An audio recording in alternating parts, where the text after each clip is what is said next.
నమస్కారం ETV news కి స్వాగతం. దేశీయంగా తయారీ రంగానికి కొత్త ఊపునివ్వడమే లక్ష్యంగా కేంద్ర మంత్రివర్గం పలు కీలక నిర్ణయాలు తీసుకుంది. దేశంలోని 10 రాష్ట్రాల్లో 12 పారిశ్రామిక నగరాలను 28,602 కోట్ల రూపాయలతో అభివృద్ధి చేసేందుకు ఆమోదం తెలిపింది. ఇందులో ఆంధ్రప్రదేశ్లో 2, తెలంగాణలో 1 రానున్నాయి. ఆంధ్రప్రదేశ్లోని కొప్పర్తి, ఓర్వకల్లు, తెలంగాణలో జహీరాబాద్లో పారిశ్రామిక నగరాలను అభివృద్ధి చేయనుంది. జాతీయ పారిశ్రామిక కారిడార్ అభివృద్ధి కార్యక్రమం ఎన్ఐసిడిపిలో భాగంగా ఈ 12 ప్రాజెక్టు ప్రతిపాదనలకు కేబినెట్ ఆమోదం తెలిపింది. వీటి ద్వారా ఆర్థిక వృద్ధి రేటు పెరగడం సహా ప్రపంచ పోటీని తట్టుకునేలా అభివృద్ధి సాధించవచ్చని సమావేశం తర్వాత కేంద్ర మంత్రి అశ్విని వైష్ణవ్ చెప్పారు. 12 పారిశ్రామిక నగరాలను గ్రీన్ ఫీల్డ్ స్మార్ట్ నగరాలుగా అంతర్జాతీయ ప్రమాణాలతో అభివృద్ధి చేస్తామని వివరించారు. ఈ నగరాల ద్వారా ప్రత్యక్షంగా 10 లక్షల మందికి, పరోక్షంగా 30 లక్షల మందికి ఉద్యోగ ఉపాధి అవకాశాలు లభిస్తాయని చెప్పారు. ఈ 12 పారిశ్రామిక నగరాలు 1,52,000 కోట్ల మేర పెట్టుబడులను ఆకర్షిస్తాయని పేర్కొన్నారు. కొప్పర్తి పారిశ్రామిక హబ్లో 2,137 కోట్లతో 2,596 ఎకరాలను అభివృద్ధి చేస్తామన్న మంత్రి 54,000 మందికి ఉపాధి లభిస్తుందన్నారు. ఓర్వకల్లులో 2,786 కోట్లతో 2,621 ఎకరాల్లో పారిశ్రామిక హబ్ వస్తుందని, 45,000 మందికి ఉపాధి లభిస్తుందని తెలిపారు. జహీరాబాద్లో 2,361 కోట్లతో 3,245 ఎకరాల్లో పారిశ్రామిక హబ్ అభివృద్ధి చేస్తామన్న మంత్రి 1,74,000 మందికి ఉపాధి లభిస్తుందని వివరించారు. ఆంధ్రప్రదేశ్కు జీవధార పోలవరం ప్రాజెక్టు పూర్తి నిర్మాణానికి కేంద్రం సుముఖత వ్యక్తం చేసింది. ఈ ప్రాజెక్టు పూర్తి చేయడానికి అవసరమైన నిధులన్నీ ఇచ్చేందుకు కేంద్రం సుముఖంగా ఉన్నట్లు తెలిసింది. పెండింగ్ సహా నిధులన్నీ ఇచ్చేందుకు కేబినెట్ ఆమోదం తెలిపినట్లు సమాచారం. జాతీయ ప్రాజెక్టుగా పోలవరం పూర్తికి నిర్ణయం తీసుకున్నట్లు కేంద్ర ప్రభుత్వ వర్గాలు తెలిపాయి. ప్రధాని, ఆర్థిక, జలశక్తి మంత్రులతో ముఖ్యమంత్రి చంద్రబాబు జరిపిన చర్చలు ఫలించి కేంద్రం పోలవరం పూర్తికి నిర్ణయం తీసుకున్నట్లు తెలుస్తోంది. ఆంధ్రప్రదేశ్లో రివర్స్ టెండరింగ్ విధానాన్ని రద్దు చేస్తూ మంత్రివర్గం నిర్ణయం తీసుకుంది. పాత విధానంలోనే టెండర్లు ఖరారు చేసే ప్రతిపాదనకు ఆమోదం తెలిపింది. పోలవరం ఎడమ కాల్వ పనుల పునరుద్ధరణకు పచ్చజెండా ఊపిన కేబినెట్ ప్రస్తుతం ఉన్న గుత్తేదారు సంస్థనే కొనసాగించాలని నిర్ణయించింది. స్పెషల్ ఎన్ఫోర్స్మెంట్ బ్యూరో సెబ్ రద్దుకు తీర్మానం చేసిన మంత్రివర్గం ఆబ్కారీ శాఖను పునరుద్ధరించాలని నిర్ణయం తీసుకుంది. 77 లక్షల సర్వే రాళ్లపై జగన్ బొమ్మ తొలగించి వినియోగించాలన్న ప్రతిపాదనకు ఆమోద ముద్ర వేసింది. జగన్ ఫోటోలు ముద్రించిన పాస్ పుస్తకాల స్థానంలో కొత్తవి ఇచ్చేందుకు పచ్చజెండా ఊపింది. వివాదాల్లో ఉన్న భూముల రిజిస్ట్రేషన్ నిలిపివేతకు కేబినెట్ గ్రీన్ సిగ్నల్ ఇచ్చింది. 2014లో చివరిసారిగా సాగునీటి సంఘాల ఎన్నికలు జరగగా మళ్లీ నిర్వహించడంపై మంత్రులు చర్చించారు. 2,774 రేషన్ షాపుల ఏర్పాటు ప్రతిపాదనలు మంత్రివర్గం ముందుకు వచ్చాయి. రేషన్ షాపుల్లో సార్టెక్స్ బియ్యం స్థానంలో ఫోర్టిఫైడ్ బియ్యం అందించడంపైన చర్చించారు. దీనివల్ల 330 కోట్ల ఆదా అవుతుందని అంచనా వేశారు. రేషన్ షాపుల్లో వినియోగానికి ఈపోస్ మెషిన్ల కొనుగోలుకు 11,51 లక్షల నిధుల విడుదలకు కేబినెట్ ఆమోదం తెలిపింది. సీఎం పేషీతో పాటు సీఎంఓ అధికారుల పేషీల్లో 71 పోస్టులు, మంత్రుల పేషీల్లో 96 పోస్టుల భర్తీకి కేబినెట్ పచ్చజెండా ఊపింది. వైసీపీకి భారీ షాక్ తగలనుంది. ముఖ్య నేతలు, ఎంపీలు పార్టీ వీడేందుకు సిద్ధమయ్యారు.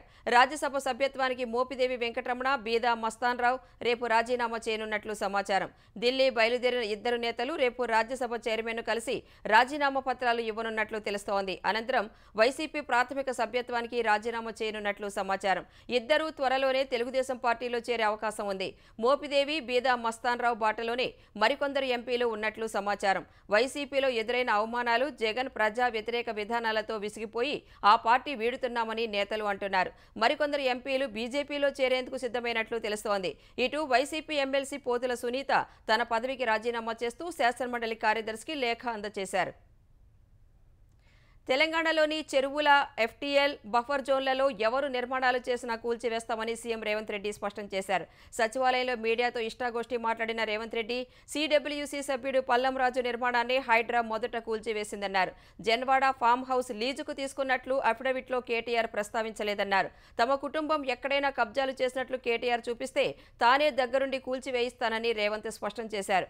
విద్యాసంస్థల ముసుగులో కబ్జా చేస్తే ఊరుకునేది లేదన్నారు. హైడ్రా ప్రస్తుతానికి హైదరాబాద్కు మాత్రమే పరిమితమని, ఎఫ్టీఎల్, బఫర్ జోన్, చెరువులు, నాలాల్లో ఆక్రమణల తొలగింపే లక్ష్యమని చెప్పారు. చెరువుల ఆక్రమణలపై నిజ నిర్ధారణ కమిటీ వేస్తామని, హరీష్ రావు నేతృత్వం వహిస్తానంటే ఆయన నేతృత్వంలోనే వేస్తామన్నారు. హైడ్రా ఏర్పాటుకు చట్టం అవసరం లేదు, జీవో చాలని సీఎం చెప్పారు. 111 జీవోపై సుప్రీంకోర్టు ఎన్జీటీ మార్గదర్శకాల మేరకు నడుచుకుంటామన్నారు. జలాశయాల్లో నిర్మాణాలకు అనుమతినిచ్చిన అధికారులపై విచారణ జరుపుతామన్నారు. కవితకు 5 నెలల్లోనే బెయిల్ రావడంపై చర్చ జరుగుతోందన్న సీఎం మనీష్ సిసోడియాకు బెయిల్ రావడానికి 15 నెలలు పట్టిందని, కేజ్రీవాల్కు ఇప్పటికీ బెయిల్ రాలేదన్నారు. లోక్సభ ఎన్నికల్లో బీజేపీ కోసం బీఆర్ఎస్ పనిచేసిందని, ఎన్నికలకు కవిత బెయిల్కు సంబంధం ఉందన్న చర్చ జరుగుతుందన్నారు. 8 లోక్సభ స్థానాల్లో బీజేపీ గెలిచేందుకు హరీష్ రావు పనిచేశారని ఆరోపించారు. రంగారెడ్డి జిల్లా శంకర్పల్లి మండలంలోని జన్వాడ ఫామ్ హౌస్ ప్రాంతాల్లో రెవెన్యూ నీటిపారుదల శాఖ అధికారులు 2వ రోజు సర్వే నిర్వహించారు. నక్షా, డీజీపీఎస్ మిషన్లతో అధికారులు సంయుక్తంగా సర్వే చేశారు. జన్వాడ గ్రామంలోని బుల్కాపూర్ ఫిరంగి నాలా పరివాహక ప్రాంతాల్లో జన్వాడ ఫామ్ హౌస్ నిర్మాణాలు చేపట్టినట్లు నీటిపారుదల శాఖ అధికారులకు ఫిర్యాదులు వచ్చాయి. ఫిరంగి నాలా ఏ మేరకు ఆక్రమణకు గురైంది, గతంలో ఏ మేరకు ఉండేది, ప్రస్తుతం ఎంత విస్తీర్ణంలో ఉందనే అంశాలపై అధికారులు వివరాలు సేకరించారు. జన్వాడ ఫామ్ హౌస్ యజమాని ప్రదీప్ రెడ్డి ఇటీవల హైకోర్టును ఆశ్రయించి కూల్చివేయకుండా ఆదేశాలివ్వాలని అభ్యర్థించారు. ఈ నేపథ్యంలో అధికారులు 2 రోజులుగా చేస్తున్న సర్వే ప్రాధాన్యం సంతరించుకుంది.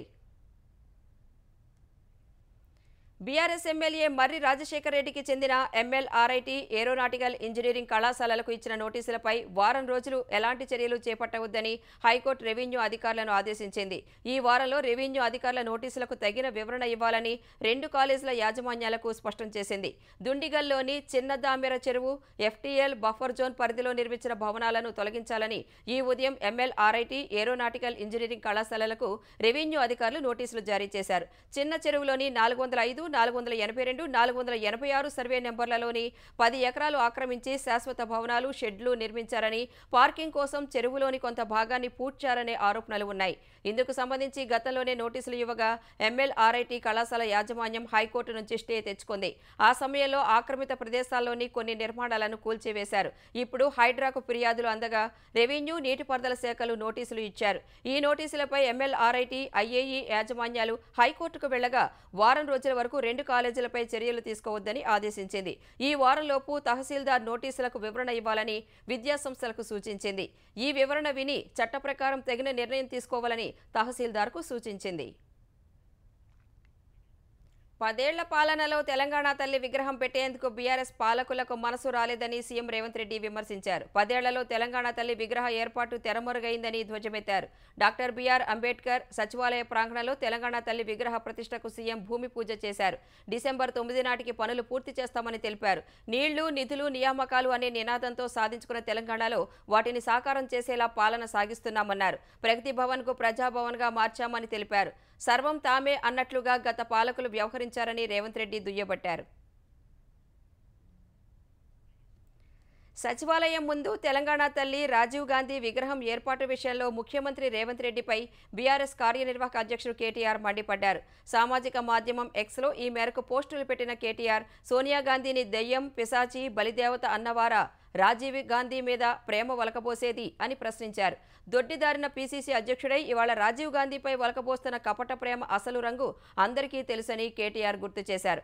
ఆలోచనల్లో కుసంస్కారం, మాటలు అష్టవికారం అని దుయ్యబట్టారు. తెలంగాణ తల్లి కోసం నిర్ణయించిన స్థలంలో కాంగ్రెస్ నాయకుల విగ్రహాలేంటని అడిగితే కారుకూతలు కూస్తారా అని కేటీఆర్ ఆక్షేపించారు. తెలంగాణ ఉద్యమం గుండెల్లో గుణపాలు దించిన చేతులతో తెలంగాణ తల్లి విగ్రహం పెట్టినా అది అవమానమే అని వ్యాఖ్యానించారు. గాంధీ విగ్రహం గాడ్సే పెడితే ఎలా ఉంటుందో అలాగే ఉంటుందన్నారు. తెలంగాణకు అక్కరకు రాని వాళ్ల బొమ్మలను తొలగిస్తామని, తెలంగాణ తల్లిని సమున్నతంగా ప్రతిష్ఠిస్తామని కేటీఆర్ పునరుద్ఘాటించారు. ఢిల్లీ మద్యం కేసులో సీబీఐ ఛార్జిషీటుపై విచారణను రౌస్ ఎవెన్యూ కోర్టు సెప్టెంబర్ 11కు వాయిదా వేసింది. సీబీఐ ఛార్జిషీటుపై రౌస్ ఎవెన్యూ కోర్టులో విచారణ జరగగా సుప్రీంకోర్టు బెయిల్ ఇవ్వడంతో తీహార్ జైలు నుంచి విడుదలైన బీఆర్ఎస్ ఎమ్మెల్సీ కవిత వర్చువల్ విధానంలో హాజరయ్యారు. ఈ విచారణలో సీబీఐ ఛార్జిషీట్లో కొన్ని పత్రాలు సరిగా లేవన్న నిందితుల తరపు న్యాయవాదులు కోర్టుకు తెలిపారు. ఈ మేరకు డిఫెన్స్ లాయర్లు కోరుతున్న పత్రాలను సెప్టెంబర్ 4లోపు ఇవ్వాలని రౌస్ ఎవెన్యూ కోర్టు సీబీఐని ఆదేశించింది. తదుపరి విచారణ వాయిదా వేసింది. ఆంధ్రప్రదేశ్లో శాంతి భద్రతలు, రక్షణ చర్యలను కఠినంగా అమలు చేస్తామని ఏపీ విద్యాశాఖ మంత్రి నారా లోకేష్ స్పష్టం చేశారు. చట్టాలను ఉల్లంఘించి ప్రజలను ఇబ్బందులకు గురిచేసిన వారందరి పేర్లు రెడ్ బుక్లో ఉన్నాయని పునరుద్ఘాటించారు.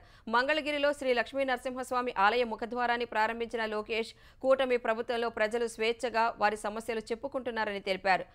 ముంబై సినీ నటి వ్యవహారంలో ఆరోపణలు ఎదుర్కొంటున్న ఐపీఎస్ అధికారులపై నివేదిక రాగానే చర్యలు ఉంటాయన్నారు. తప్పు ఎవరు చేసినా కూటమి ప్రభుత్వం ఉపేక్షించే పరిస్థితి లేదని లోకేష్ తేల్చి చెప్పారు. అనంతపురం జిల్లా తాడిపత్రిలో ఇసుక అక్రమాలను ఆపేందుకు ప్రత్యేక బృందాలను ఏర్పాటు చేయాలని తాడిపత్రి ఎమ్మెల్యే జేసీ అస్మిత్ రెడ్డి జిల్లా ఎస్పీ జగదీష్ను కోరారు. ఈ ఉదయం ఎస్పీని కలిసిన అస్మిత్ రెడ్డి ఇసుక అక్రమ రవాణాపై నెల రోజుల నుంచి ఫిర్యాదులు చేస్తున్న సీఐ లక్ష్మీకాంతరెడ్డి పట్టించుకోలేదని వివరించారు. తామే లారీలు పట్టుకుని సీఐకి అప్పగించినా కేసు నమోదు చేయట్లేదని తెలిపారు. అక్రమంగా ఇసుక తరలింపును పట్టిస్తే రాజీ కోసం స్టేషన్కు పిలుస్తున్నారని చెప్పారు. అలా పట్టించిన లారీలపై కేసులు పెట్టినందునే నిన్న పోలీస్ స్టేషన్కు వెళ్లాల్సి వచ్చిందని అస్మిత్ రెడ్డి జిల్లా ఎస్పీకి వివరించారు. తాడిపత్రిలో ఇసుక మాఫియాపై చర్యలు తీసుకోవాలని ఎస్పీని కోరినట్టు భేటీ తర్వాత అస్మిత్ రెడ్డి చెప్పారు. ఇందుకు ప్రత్యేక బృందం ఏర్పాటు చేయాలని కోరినట్లు తెలిపారు. ఆంధ్రప్రదేశ్ హైకోర్టు శాశ్వత న్యాయమూర్తులుగా జస్టిస్ వెంకట కిరణ్మై, జస్టిస్ వి గోపాలకృష్ణారావు ప్రమాణ స్వీకారం చేశారు. హైకోర్టు ప్రధాన న్యాయమూర్తి ధీరజ్ సింగ్ ఠాకూర్ వారితో ప్రమాణ స్వీకారం చేయించారు. ప్రస్తుతం వీరిద్దరూ హైకోర్టులో అదనపు జడ్జిలుగా ఉన్నారు. వారిని శాశ్వత న్యాయమూర్తులుగా నియమించాలని కొలీజియం సిఫార్సు చేయగా రాష్ట్రపతి ద్రౌపది ముర్ము ఆమోదముద్ర వేశారు. మనీ లాండరింగ్ కేసు నమోదైనప్పటికీ నిందితుడికి బెయిల్ ఇచ్చే నిబంధనలు జైలు నుంచి మినహాయించే అవకాశాలు ఉన్నాయని సుప్రీంకోర్టు స్పష్టం చేసింది. ఈ మేరకు అక్రమ మైనింగ్ కేసులో ఆరోపణలు ఎదుర్కొంటున్న జార్ఖండ్ సీఎం హేమంత్ సోరెన్ అనుచరుడు ప్రేమ్ ప్రకాష్కు బెయిల్ మంజూరు చేసింది. ఏ వ్యక్తి స్వేచ్ఛను హరించరాదని justice BR Gavai, justice KV విశ్వనాథన్లతో కూడిన ధర్మాసనం తేల్చి చెప్పింది. పీఎంఎల్ఏ చట్టంలో సెక్షన్ 45 ప్రకారం నిందితుడికి విధించిన 2 బెయిల్ షరతులు అతడి స్వేచ్ఛను హరించాలనే కొత్త సిద్ధాంతాన్ని లిఖించలేవని ధర్మాసనం పేర్కొంది. ఆమ్ ఆద్మీ నాయకుడు మనీష్ సిసోడియాకు బెయిల్ మంజూరు చేస్తూ ఆగస్టు 9న ఇచ్చిన తీర్పును ఈ సందర్భంగా సుప్రీంకోర్టు ప్రస్తావించింది. పీఎంఎల్ఏ కేసులో ప్రేమ్ ప్రకాష్కు బెయిల్ మంజూరు చేసిన ధర్మాసనం అతడికి బెయిల్ నిరాకరిస్తూ జార్ఖండ్ హైకోర్టు మార్చి 22న ఇచ్చిన ఆదేశాలను పక్కన పెట్టింది. విద్యార్థులపై దమనకాండను నిరసిస్తూ బీజేపీ పిలుపునిచ్చిన పశ్చిమ బెంగాల్ బంద్ ఉద్రిక్తతల మధ్య కొనసాగుతోంది.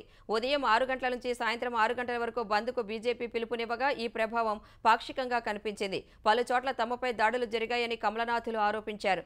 ఉత్తర 24 పరగణాల జిల్లా బర్బారాలో తన కారుపై బాంబులతో దాడి చేశారని, 6-7 రౌండ్లు కాల్పులు జరిపారని బీజేపీ నాయకుడు ప్రియాంగు పాండే ఆరోపించారు.